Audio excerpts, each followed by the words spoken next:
पहले आया हूँ। और आप जो बात कह रहे हैं कि जिस समय छापा लगता है अखबार में 5 करोड़ का छपता है, लोगों को 5 करोड़ बताया जाता है, और जब उसका अनुसंधान होकर पता लगता है तो वो प्रॉपर्टी 50 लाख की मानी 60 लाख की मानी जाती है। तो उन्होंने कहा 60 लाख की प्रॉपर्टी निकली और ये डिस्प्रपोर्शनेटली निकली, इसके इनकम के अनुसार निकली। आपका यही प्रश्न है। इस प्रश्न के बारे में मैं तो सिर्फ इतना कह सकता हूँ कि जिस दिन प्रॉपर्टी को पकड़ा जाता है उस दिन मैंने कहा कार कितने की है, तो बोले इस कार कितने की आती है, हीरो होंडा सिटी 12 लाख की, देखो 12 लाख। ये फलानी चीज़ कितने की आती है, इतने लिखो। अब वो सब उतने भाव लिख लिए जाते हैं, और उसके बाद जब उनका असेसमेंट होकर जब बारीकी से होता है तो मार्केट रेट में जब चीज़ आती है, तब जैसे प्रॉपर्टी का अब इनका जो जिस दिनांक को खरीदी गई थी, खरीदी का रेट होगा, और उस खरीदी के रेट के बाद आज के रेट में और खरीदी के रेट में यदि अंतर है तो वो तो बेसिक बारीक अनुसंधान के बाद पता लगता है। तो किसी के खिलाफ, अथॉरिटी के खिलाफ आरोप लगाना तो आसान है, लेकिन अथॉरिटी आपके इन आरोपों के आधार पर उस बेसिक आइडिया को, इन्वेस्टिगेशन की उस चीज को छोड़ तो नहीं सकती ना। लेकिन इसमें क्या होता है भाई आज आपने कहा जमीन कितने की, जैसे पंचनामा वो तो हो गया, लेकिन जो कोर्ट में सीढ़ियाँ पेश की जाती हैं वो मिसमैच होती है। मैन पेश ब्लैंक पेश कर दी जा रही है लोकायुक्त की तरफ से, तो उसमें कहाँ पेश कर दी जा रही है? ब्लैंक जैसे ट्रैक का मामला है, रिश्वत के मामले हैं, उसमें सबसे पहले अपना आवाज आपको एक चीज मालूम होना चाहिए कि जब ये कैसेट या सीडी या पेश किए जाते हैं तो इसके साथ में उसकी स्क्रिप्ट भी पेश की जाती है। और जो वो जो स्क्रिप्ट होती है, जब स्क्रिप्ट बनती है तो आज तो आईटी एक्ट के नीचे उसका सर्टिफिकेट भी लगाया जाता है, और पहले भी उसकी स्क्रिप्ट लगाई जाती थी। क्योंकि मैं लॉन्ग बिफोर एक ऐसे रिलीजियस भाषण के संबंध में वकील भी रह चुका हूँ, सुप्रीम कोर्ट तक वो मुकदमा चला है मध्य प्रदेश का, और उस मुकदमे के अंदर ये तय हुआ था कि अगर ये स्क्रिप्ट की कॉपी भी यदि आपको देना है तो भोपाल से इंफॉर्मेशन ब्रॉडकास्टिंग डिपार्टमेंट के अधिकारियों को उनके टेक्निकल इंस्ट्रूमेंट के साथ बुलाइए और फिर उसकी नकल करवा के उनको दीजिए। अब उसके बाद ये आईटी एक्ट आ गया।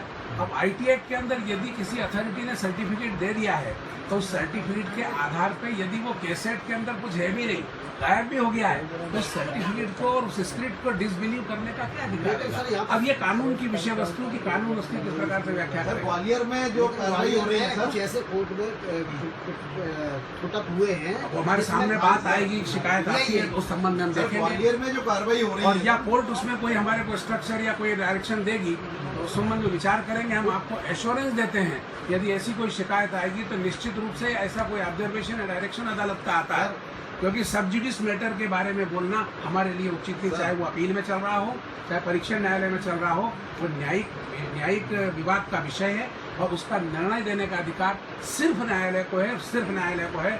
उसमें आपको और हमारे को कोई भी व्यवस्था के अंतर्गत हस्तक्षेप का जो मध्य प्रदेश में लोकायुक्त की जो कार्रवाई हो रही है उसमें ग्वालियर में सर्वाधिक कार्रवाई हो रही है, लेकिन प्रदेश के और जो बड़े बड़े जिले हैं वहाँ पे कोई बड़े आदमी पे हाथ ही नहीं डाले यहाँ पर। वो छोटी मछली आ रही है यहाँ पे, तो फिर भी एटीएम तक कार्रवाई हो चुकी है। आपको इंदौर में मालूम है कितनी पी पेंडिंग चल रही है, जिनके बारे में अभी बहुत सारी प्रॉपर्टी के बारे में जानकारियां इकट्ठी नहीं हो पा रही, तो वो इकट्ठी करने की दिशा में कितना प्रयास किया जा रहा है। भोपाल के अंदर कितने मुकदमों के अंदर प्रयास किया जा रहा है। अब आप कहो कि साहब वो प्रगति नहीं हो रही, अरे प्रगति पूरी हो, और मान लो चालान आज लगा दें तो उस चालान का कल हसर क्या होने वाला है? भाई जब तक क्या है कि पूरी उसके अंदर मटेरियल पूरा जितना चाहिए उतनी। अब आप सोचो कि जो भी आप कोई घर में छोटा सा खाना भी बनाते हैं और एक चीज़ की कमी रह जाए तो वो तो खाने वाला भी उन्होंने कहा भैया आप कल ही देखेंगे इसको हम यहाँ से कोर्ट ने उसको सिंपल सीधर स्वीकार कर दिया।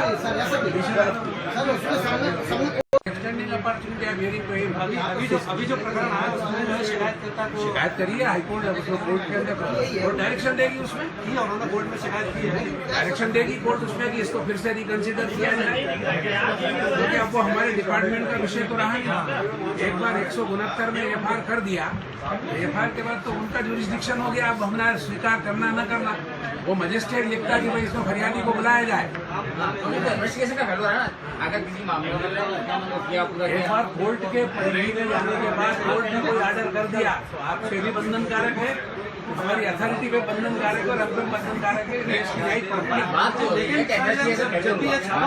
लगता है कई बार उस छापे के बाद जो मिलता है पंचनामा भाव बनता है उसका, वो प्रारंभिक पंचनामे के बाद जब आ जाती है बात तो फिर उसका इन्वेस्टिगेशन शुरू होता है। फिर उस प्रॉपर्टी के कागजात उससे मांगे जाते हैं। जिसके नाम पे प्रॉपर्टी होती है नगर निगम से, वो जो भी अधिकारी है रजिस्ट्रार ऑफिस से, वहाँ से निकाला जाता है। और वो कितने में खरीदी गई थी, कितने में क्या था, क्योंकि पहले दिन की जो इन्वेंट्री जो होती है वो इन्वेंट्री तो वैसी बनती है कि भाई देखो ये 1000 में आज क्या भाव है, हमने कहा ये माइक, ये टेप रिकॉर्ड ये 5000 का आता, लिखो 5000। अब बाद में जब पता लगता है कि डिपार्टमेंट ने 6 साल पहले 2000 में खरीदा था या उस व्यक्ति ने 1000 में ही लिया था, तो फिर वो प्राइस जो 5000 6000 आपने पंचनामे में लिखा है वो ओरिजिनल प्राइस पे जाती है तो वो कम हो जाती है। तब ऐसी स्थिति के अंदर क्या कई बार लगता है कि उसकी इनकम दिखती है, वो इनकम भी इतनी है और इसका वो भी है। तब कानून की प्रक्रिया के अंदर सजा देना ही आवश्यक है, ये नहीं है। और हम प्रोसिक्यूशन एजेंसी लेकर के चलते हैं। प्रोसिक्यूशन का काम ये होता है कि अभियोजन करना है, जो सही है उसको चीज कोर्ट के सामने रख दिया जाए। ना कोर्ट है टू डिसाइड नहीं सर इधर जाना है या उधर जाना है, कोर्ट तय करे। इन्वेस्टिगेशन विवेचक को कैसे जिम्मेदार बनाया जाए भाई को जांच में? कौन बनाएगा? जवाबदार कौन बनाएगा? मैं आपसे पूछता कौन बनाएगा? एफआईआर के लिए उसने रिकमेंड किया लिख करके, हमारे अधिकारी ने कोर्ट के सामने गया। कोर्ट की ड्यूटी थी फरियादी को बुलाना, उनने फरियादी को बुला भी लिया और सुनने के बाद उन्होंने कहा ठीक है ये उचित है, प्रकरण में एफआईआर किया जाता है फरियादी को सुनने के बाद। तो अब ये अगर अधिकारी के खिलाफ कार्रवाई करना है तो कोर्ट में आदेश होना चाहिए। Thank you sir, thank you हूँ सभी को, और मैं आपके माध्यम से पूरे समाज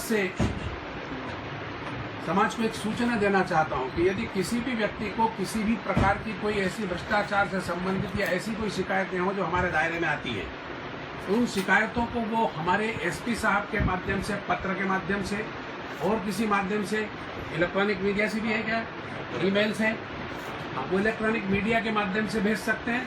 और वो चाहें तो सीधे लोकायुक्त भवन भोपाल जो है वहाँ पर भी इसको भेज सकते हैं। मैं आप सभी के माध्यम से जनता को विश्वास दिलाता हूँ कि हर शिकायत के ऊपर हम प्रयास करेंगे, लेकिन जरूरी नहीं कि हर शिकायतकर्ता को हम उस संबंध में उत्तर देंगे। यदि उसके अंदर कुछ सब्सटेंस है, उसमें कुछ वर्थ है, तो उस संबंध में कार्रवाई भी करेंगे। और यदि एफिडेविट वगैरह पॉजिटिव उसके अंदर हुए तो निश्चित रूप से कार्रवाई करेंगे। आप सभी मीडिया के सहयोग से और हमारे अधिकारियों के सहयोग से विशेष रूप से हमारी जो प्रक्रिया है इसमें और सुधार की आवश्यकता है, तो वो सुधार करने के लिए भी प्रयास करेंगे और कोशिश करेंगे कि जो समस्याएं आज आपने हमारे समक्ष उठाई हैं उन समस्याओं का निदान हम यथा समय शीघ्र करने का प्रयास करें।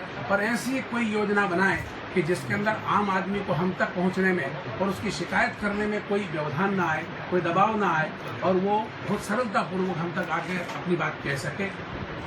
तो ये बात भी आप हमारी आम आदमी तक पहुंचाने का सर कोई प्लान बनाया है? जैसे आम आदमी का जैसा आपने कोई अभी प्लान नहीं करेंगे। प्लान जब एक चीज को मान के चलिए कि विभाग का जब कोई बड़ा व्यक्ति होता है जिसके पास जिम्मेदारी बड़ी होती है, वो स्वयं अपने दिमाग के अंदर कोई योजना या विजन बना भी ले, जैसा मैंने बनाया है, तो उस विजन और योजना को मैं जब तक आपके सामने आम आदमी के साथ मतलब मीडिया के माध्यम से या किसी के माध्यम से नहीं बता सकता, जब तक कि मेरे वरिष्ठ अधिकारियों के साथ बैठ करके मैं अपने उस विजन को स्पष्ट करके उनके सुझाव लेकर के उसको अंतिम रूप नहीं दे देता हूं।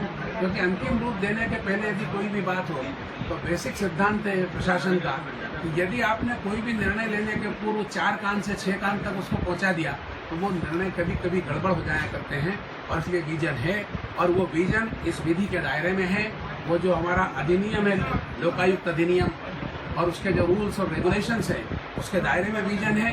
हमारे बड़े बड़े जो ऑफिसर्स हैं, 5-6 हमारे यहाँ पर सेशन जजेस बैठते हैं, हमारे यहाँ 3 डीजीपी लेवल के ऑफिसर बैठते हैं भोपाल में। उसके बाद हमारे पूरे प्रदेश के अंदर 7 जगह एसपी बैठे हुए हैं, इनके कैडर के कुछ भोपाल में भी अधिकारी हैं, युवा एसपी भी हैं। तो हम अलग अलग स्तर पर उनकी बैठकें लेकर के हमारे जिस विजन के बारे में फाइनल, क्योंकि मैं एकला चलो में विश्वास नहीं रखता, मैं टीम वर्क में विश्वास रखता हूँ। और मुझे विश्वास है कि मेरी ये जो टीम है मध्य प्रदेश की, इसी टीम से हम और आगे बढ़ेंगे। देश की दिशा में आपके सहयोग उद्देश्य प्राप्त करने के लिए सार्थक दिशा में बढ़ेंगे और मीडिया का सहयोग रहेगा, ऐसा मैं मानता हूँ। लगता है मध्य प्रदेश से भ्रष्टाचार खत्म होगा। देखिए, कोई समस्याएं चाणक्य के जमाने में, चंद्रगुप्त मौर्य के जमाने के अंदर भी था, और दुनिया का कोई भी देश हो, हमारा काम समाज को सुधारने की दिशा में प्रयास करना है। और हम विश्वास करते हैं कि भ्रष्टाचार को समाप्त करने की दिशा में एक सार्थक ऊंचाई तक हम ले जाएंगे इस संगठन को, और वो जनता के सहयोग से होगा। बहुत बहुत धन्यवाद।